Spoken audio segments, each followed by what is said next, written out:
Before the world worshipped iron plates, protein powders, and endless gym mirrors, there existed a people who built bodies so powerful, so enduring, and so impossibly tough that even modern soldiers struggle to understand how such strength could be forged without equipment. These men did not count repetitions, they did not track macros, and they did not need training programs written on stone tablets.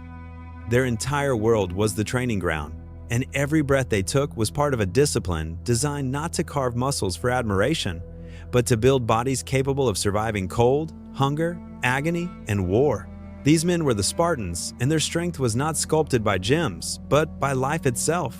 From the moment a Spartan child took his first steps, the world around him began molding him into something different than an ordinary boy. There was no soft ground, no warm floor, no padded furniture. He grew up in a place where the earth felt like stone, and where even the simple act of standing barefoot under the morning sun built resilience into his legs and spine. Strength did not come later in life. It began at the very start, when children learned to walk on uneven terrain, climb rocks for play, and chase one another across hills so steep that their calves and lungs were forced to adapt long before they understood the meaning of endurance. While modern athletes train a few hours a day, Spartan boys lived inside their training. Every moment of their existence, running across fields, wrestling with friends, helping with chores, carrying wood, climbing slopes, was a silent lesson in physical development. Their muscles did not grow through isolated exercises, but through constant movement. Their backs became strong from lifting what needed to be lifted, not what someone told them to lift. Their arms hardened from real tasks, not repetitions counted in front of a coach. There was nothing artificial about their development. Their bodies responded to real demands, real pressure, real consequences. At the age of 7, when Spartan children entered the Agoge, this natural foundation transformed into something far more extreme. The boys were separated from their families, stripped of comfort, and assigned to live under conditions that would break most modern athletes within days. They slept on hard reeds they cut by hand, forcing their shoulders, hips, and spines to adapt to unforgiving ground. They ate one meal a day, which carved their muscles into lean, functional sinew rather than bulky mass. Hunger was not an obstacle, but a sculptor. It taught their bodies to become efficient, to survive on little, to draw strength from discipline rather than abundance. Their daily routine had no rest days. The Agoge did not believe in recovery periods or light training sessions. Instead, the boys spent every hour running, jumping, wrestling, climbing, carrying, and enduring. Not because someone wrote these activities into a training plan, but because they were woven into every corner of Spartan life. Strength was a byproduct of existence, not a goal. The boys did not ask why they trained, they simply acted, their bodies growing harder and tougher with every challenge. The earth itself was their gym. They sprinted barefoot across rocky ground that cut lesser men's feet. They climbed rugged hills with the same ease others walked on flat soil. They jumped over streams, dragged logs, and carried stones that had no neat handles or balanced shapes. Their hands were split and bruised, their shoulders scratched and burned by rough materials, making their skin as resilient as their muscles. There was no grip training. Their grip grew from pulling real weight that resisted them. There was no core day. Their core hardened every time they balanced on uneven soil, wrestled another boy, or lifted something heavy without perfect form. Their training included endless forms of play that were, in reality, brutal tests of strength. They wrestled in sand, in mud, on grass, and on stone, learning to use every part of their bodies, shoulders, hips, legs, arms, to gain leverage and survive impact. They chased one another in rough games that involved tackling, throwing, or dragging opponents. They fought with wooden sticks so heavy they forced the arms and back to compensate. And they learned the art of falling, how to hit the ground without losing breath, how to rise quickly from a bad landing, how to transform the impact into momentum. Every wound made them stronger.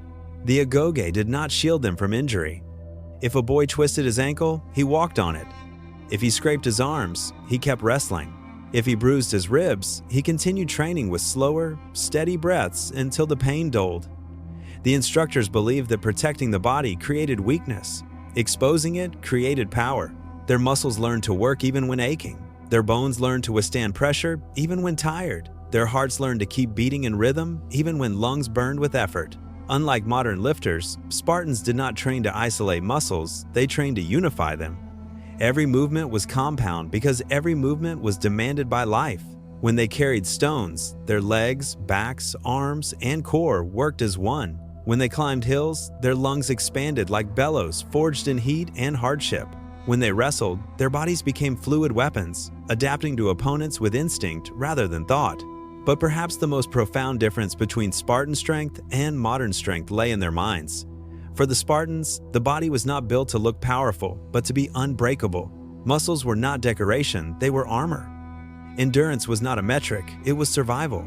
Pain was not avoided, it was embraced as a teacher that carved deeper power into the bones. They believed that a warrior who feared fatigue would die long before a warrior who understood it. So they learned to run until their legs trembled, to push until their shoulders burned, to fight until their arms no longer responded, and then to continue anyway. Strength to them was not measured by how much they could lift, but by how much they could endure without collapsing. By the time a Spartan reached adulthood, his body looked less like something crafted in a gym and more like something carved by nature. Lean but dense, fast but durable, powerful yet efficient, capable of long marches, heavy loads, violent combat, and endless exertion. Their strength was not just physical, it was woven into their breath, their heartbeat, their bones. And the world would soon learn what that kind of strength looked like on the battlefield, where Spartans fought with bodies built not by machines, but by earth, hunger, pain, and unbreakable will. As the boys of the Agoge grew into young warriors, the intensity of their training rose to levels that modern athletes would consider impossible. Because for the Spartans, physical development was not merely about growing stronger, it was about becoming unstoppable. Every sunrise marked the beginning of a battle against their own limits, and every sunset marked the victory of having survived another day of relentless effort. Yet there was no pride. No celebration, no applause. Strength was expected, not admired. And a Spartan who could not keep pace was treated not with compassion, but with cold indifference, because weakness was a threat to the phalanx, and the phalanx could accept no fractures. Their mornings began with long-distance runs across terrain so uneven and punishing that each step tested balance, coordination, and breath control simultaneously. They sprinted uphill, feeling the burn spread through their legs until it reached the bones, and then sprinted downhill with the grace of predators who knew that a single misstep could shatter an ankle. The earth toughened their feet, carved their calves, and conditioned their lungs long before the real training even began. After the runs came strength work not with equipment, but with nature itself. The instructors made them lift stones with irregular shapes that forced the warriors to adjust their grip constantly, engaging muscles deep within the forearms and back. They dragged heavy logs across dirt, climbed trees with bare hands, and carried large bundles of reeds or firewood over long distances without stopping. Unlike modern workouts, where weight and repetition were carefully controlled, Spartan training relied on unpredictability. One stone might weigh far more than expected, one log might be thicker than another, and the only rule was that the warrior must adapt, not complain. When their bodies were shaking from exertion, the instructors would push them into combat drills. This was not stylized or choreographed fighting, but raw, chaotic wrestling designed to humble even the strongest. The Spartans wrestled on surfaces that punished every fall dry earth that scraped their skin, gravel that tore their elbows, mud that sucked their feet into the ground. Each match forced them to use every muscle in their body, because to win by strength alone was impossible. Leverage, timing, endurance, and pain tolerance mattered far more than pure power. Their hands became callous from gripping opponents who fought like cornered animals. Their necks strengthened from resisting holds that twisted their heads sideways, and their core became as solid as iron from constant rotations, pushes, and throws. By the end of each session, their bodies were coated in dust, sweat, and the occasional streak of blood, but their breathing remained steady, a testament to the discipline they carried from childhood. After wrestling came the training of speed and agility drills that were deceptively simple but brutally effective. They chased one another through narrow paths, leaped over trenches, ducked under branches, and dodged stones thrown by instructors who believed that reflexes honed in training saved lives in battle. The Spartans were taught to move gracefully despite exhaustion, because strength without mobility was useless. They learned to strike with precision, to step lightly despite their weight, and to change direction instantly, as if their legs responded faster than thought itself. One of the most infamous drills involved the Spartan youth standing in a circle while a single warrior in the center defended himself from attacks coming from every direction.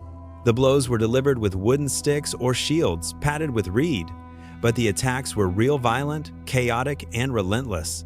The central warrior had to react using his entire body, ducking, twisting, blocking, countering, and absorbing hits without losing composure. This drill forged shoulders capable of withstanding impact, legs conditioned for rapid movement, and a mind trained to stay calm even when surrounded by danger. Their endurance training was equally harsh. The boys were often sent on forced marches carrying nothing but their cloaks, traveling kilometers through forests, hills, and rocky plains under the unrelenting sun. They were forbidden from complaining or slowing down, and any hint of weakness was documented by instructors who seemed to have an uncanny ability to appear at every moment of struggle. These marches built not only the lower body, but also the mental toughness required to continue pushing when every muscle cried for rest. Hunger was another silent companion of the Agoge, and it shaped the Spartan physique in ways modern diets never could. They ate only what was necessary, and often even less than that. Their meals consisted of simple foods, black broth, bread made from barley, olives, cheese, and occasionally meat. Food was fuel, not pleasure, and scarcity taught their bodies to use energy efficiently, burning fat and building lean muscle that could perform under extreme demands. While modern athletes might panic at the idea of training on an empty stomach, Spartans considered it a daily reality, turning their bodies into machines that functioned without luxury.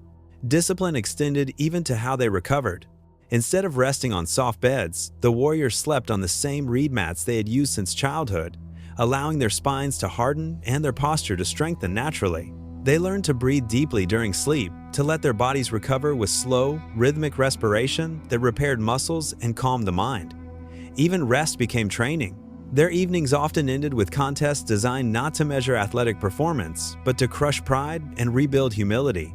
They engaged in tug-of-war games with ropes that burned their hands, balanced on logs while trying to push each other off, or held heavy stones at arm's length while instructors shouted at them to remain perfectly still. These tests did more than strengthen shoulders and arms. They taught patience, stillness, and the ability to ignore discomfort, because a warrior who twitched from pain could die from hesitation in combat. But the most defining aspect of their strength training was that they never trained alone. Every session, every contest, every test was done with peers watching closely, ready to compete or mock or inspire. This constant presence of others forged a sense of accountability that modern gyms cannot replicate.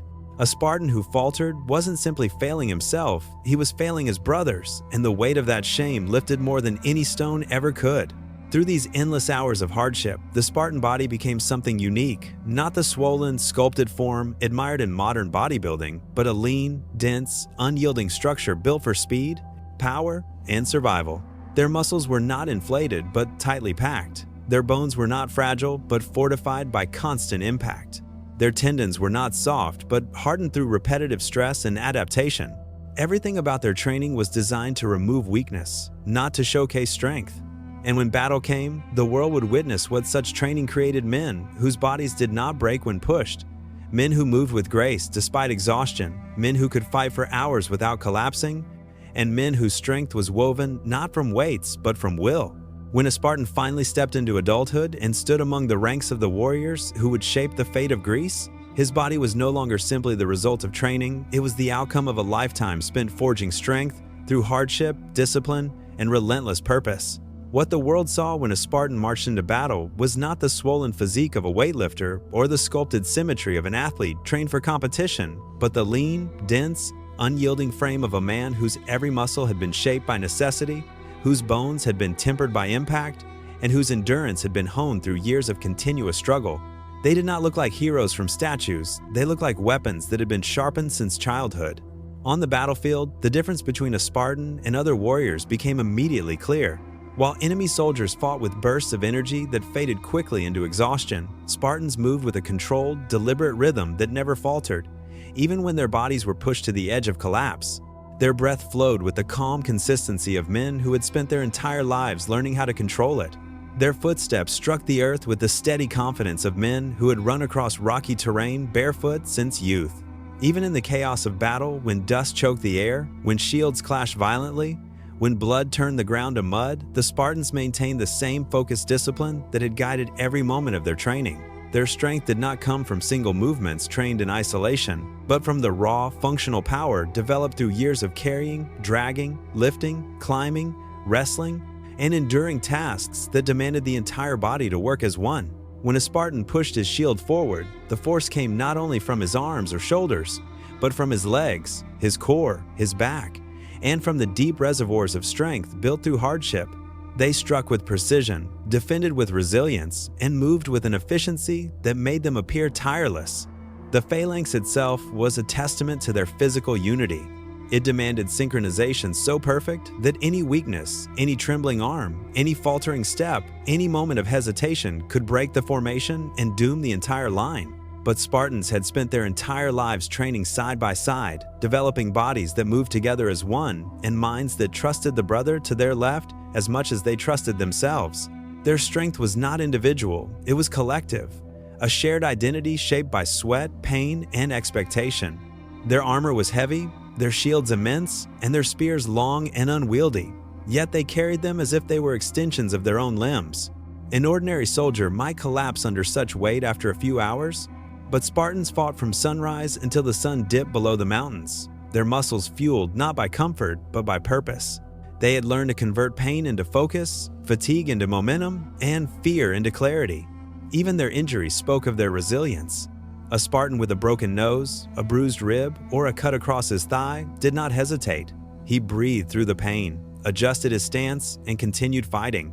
Their bodies had endured so many small wounds throughout their training that suffering became familiar, even expected. Pain did not slow them, it awakened them. Every sting of impact, every tremor in the muscle, every burn of exhaustion reminded them of who they were and what they had endured to stand in that moment. But perhaps the most extraordinary aspect of their strength did not lie in their bodies at all, but in their minds. From childhood, they had been taught that the body was a servant of the will, and that true strength came from the ability to command oneself when everything inside screamed to stop. They did not fear fatigue because they had learned to embrace it. They did not dread hunger because they had been raised on scarcity. They did not panic when overwhelmed because they had lived through challenges far harsher than battle. Their training had turned them into men who understood that limits were illusions and that true endurance came from the refusal to submit. That mental strength made their physical power seem supernatural. Enemies described them as tireless, as unbreakable, as men whose muscles did not fail and whose breath did not weaken. But what they were seeing was not magic, it was the result of a lifetime spent mastering the body through discipline, hardship, and purpose. When a Spartan fought, he carried within him the memory of every stone he had lifted, every mile he had run, every blow he had endured, and every night he had slept on cold reeds with an empty stomach. His strength was not created in an hour of training, it was carved into him through years of living in a world that demanded excellence. The battlefield simply revealed what had already been forged. And even when the battle ended, when the dust settled and the cries faded, the Spartan's strength continued to speak. Those who survived walked away not as victims of exhaustion, but as embodiments of the discipline that had shaped them since childhood. Their bodies bore scars like symbols, each one a reminder of a lesson learned, a trial overcome, a moment when weakness had been challenged and defeated. It is this legacy that has survived through the centuries, the idea that strength is not built through comfort, but through hardship. Not through machines, but through discipline. Not through abundance, but through necessity. The Spartans proved that a body becomes unbreakable only when it is forged in conditions that demand everything from it, and that the true measure of strength is not how much a man can lift, but how much he can endure without surrendering. Their story endures because it speaks to something universal, the belief that greatness is earned, not gifted, and that the human body, when shaped by purpose and will, can achieve feats that seem impossible. The Spartans did not need gyms, weights, or modern training methods to build themselves into legends. They needed only the world around them, the discipline within them, and the purpose that flowed through every heartbeat. And so the world remembers them not just as warriors, but as symbols of what a human body becomes when shaped by hardship, purpose, and unbreakable will. Because in the end, the strength of Sparta was not in their weapons or their armor, it was in the bodies and minds of the men who carried them.